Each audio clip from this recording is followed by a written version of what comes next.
La historia de Candyman es más que una leyenda urbana o un simple cuento de terror. Es una tragedia, una maldición que trasciende generaciones y recorre los siglos, alimentada por el sufrimiento, la discriminación y la injusticia. Es una historia de venganza, pero también de un dolor que nunca terminó, un grito que resonó más allá de la muerte, buscando justicia por un crimen cometido en una época donde el racismo y la desigualdad regían la vida de los afroamericanos. Pero la verdadera historia de Candyman no comenzó con el monstruo que conocemos hoy, ni con su rostro desfigurado y su gancho de metal. Comenzó con un hombre llamado Daniel Robitaille, un hombre cuya vida fue marcada por la lucha contra el racismo y la opresión, y cuya muerte dio origen a una leyenda que nunca dejaría de atormentar a aquellos que osaran desafiar la memoria de su sufrimiento. Daniel Robitaille nació en el sur de los Estados Unidos, en un tiempo donde la esclavitud había sido abolida, pero la discriminación racial seguía siendo un cáncer que corroía las entrañas de la sociedad. Los afroamericanos seguían siendo considerados inferiores, y su acceso al poder, al arte, a la riqueza y a la vida misma estaba limitado por los prejuicios de los blancos que gobernaban la nación. Daniel, sin embargo, era un hombre excepcional, un artista brillante, un pintor cuyo talento era reconocido incluso entre la élite blanca. Su arte era una manifestación de las emociones de las personas de su comunidad, de sus luchas y de sus sueños. La vida de Daniel estaba destinada a ser diferente. Su habilidad con los pinceles le permitió escapar de la pobreza en la que muchos afroamericanos vivían y pronto comenzó a ganar encargos de personas adineradas. Fue así como llegó a la mansión de los Sullivan, una familia rica y poderosa de Chicago, que le encargó el retrato de su hija, Caroline Sullivan. Daniel no sabía que este encargo cambiaría su destino para siempre. Caroline, una joven de belleza inigualable, comenzó a sentirse atraída por el artista. Durante las largas horas que Daniel pasaba pintando su retrato, ella no solo le mostró su aprecio por su habilidad artística, sino que también comenzó a enamorarse de él. Al principio, la relación entre ellos fue profesional, pero pronto se transformó en algo mucho más peligroso. Un romance clandestino comenzó a florecer entre ellos, y la joven Caroline, atrapada en un mundo de reglas y expectativas sociales, vio en Daniel una fuga, un escape del mundo en el que vivía. Pero su amor era prohibido,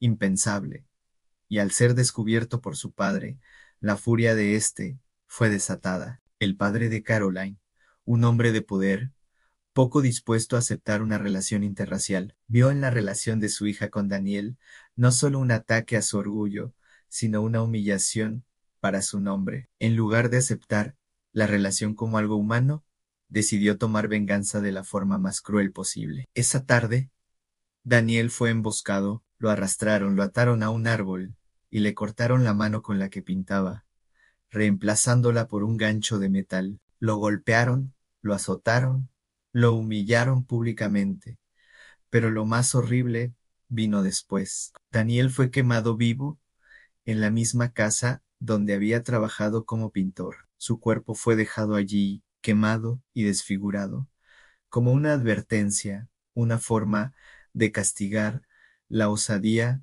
de desafiar el orden natural de las cosas. Lo que nadie anticipó, lo que ellos nunca imaginaron, es que la venganza de Daniel no terminaría con su muerte. Su alma, rota por el sufrimiento y el dolor, se transformó en algo más oscuro, algo más malvado. El espíritu de Daniel Robitaille no descansó, sino que se convirtió en la entidad conocida como Candyman, un ser vengativo, alimentado por el sufrimiento, que comenzó a cazar a aquellos que se atrevieran a invocar su nombre. No solo perseguía a los responsables de su muerte, sino que también destruía a todos aquellos que osaran desafiar su memoria. La historia de Candyman comenzó a extenderse por los barrios de Chicago. Se decía que si alguien decía su nombre 5 veces frente a un espejo, su espíritu aparecería, listo para vengarse. Al principio parecía una leyenda que los padres contaban a sus hijos para asustarlos. Pero pronto,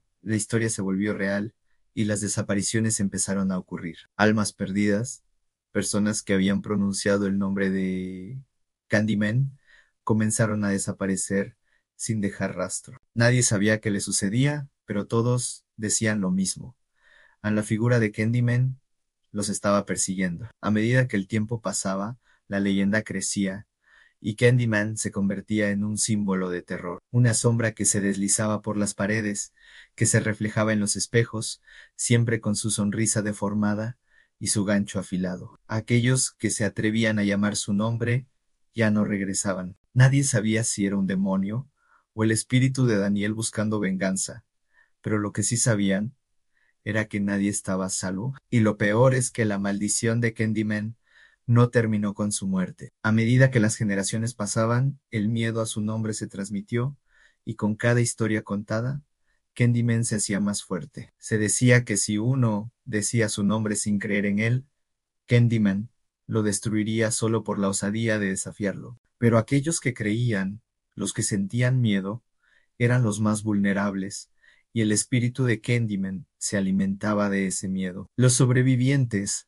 aquellos que se atrevían a hablar de él, comenzaron a ser víctimas de su propia condena. Nadie podía hablar de Candyman sin ser marcado por su maldición. En los espejos, en las ventanas, en los vidrios de los autos, su rostro desfigurado aparecía y aquellos que lo miraban sentían que algo los acechaba. La gente decía que Candyman estaba vivo en los reflejos, esperando a ser llamado para tomar la vida de alguien más durante años. El nombre de Candyman fue evitado, sus relatos se compartían entre los más valientes, pero siempre con una advertencia: nunca lo llames, nunca lo invoques. Y aún así, la leyenda no murió. Las sombras de la historia de Candyman siguieron acechando, y la gente no dejaba de hablar de él. Cada vez que un niño susurraba su nombre en el colegio, una oleada de miedo recorría la ciudad. Nadie sabía cuándo la entidad vendría a cobrar su precio. Con el tiempo, los testimonios de aquellos que decían haber visto la figura, de aquellos que habían sido perseguidos, comenzaron a multiplicarse, pero algo extraño sucedió. Aquellos que veían a Candyman no siempre morían. En su lugar, quedaban atrapados en una realidad distorsionada, una en la que no podían escapar del terror. Algunos decían que Candyman tomaba posesión de sus cuerpos, haciéndolos parte de su maldición, mientras que otros decían que su alma quedaba atrapada en un espejo, condenado a vivir en el reflejo, sin poder escapar. En un mundo lleno de desesperanza y oscuridad, Candyman sigue esperando. No es solo una figura de terror, no es solo un espíritu vengativo, es una fuerza sobrenatural, alimentada por las injusticias de la historia, por el dolor de aquellos que fueron oprimidos y desterrados. Y mientras el miedo a su nombre persista, mientras haya almas que desafíen su existencia, Candyman seguirá vivo. Nunca digas su nombre.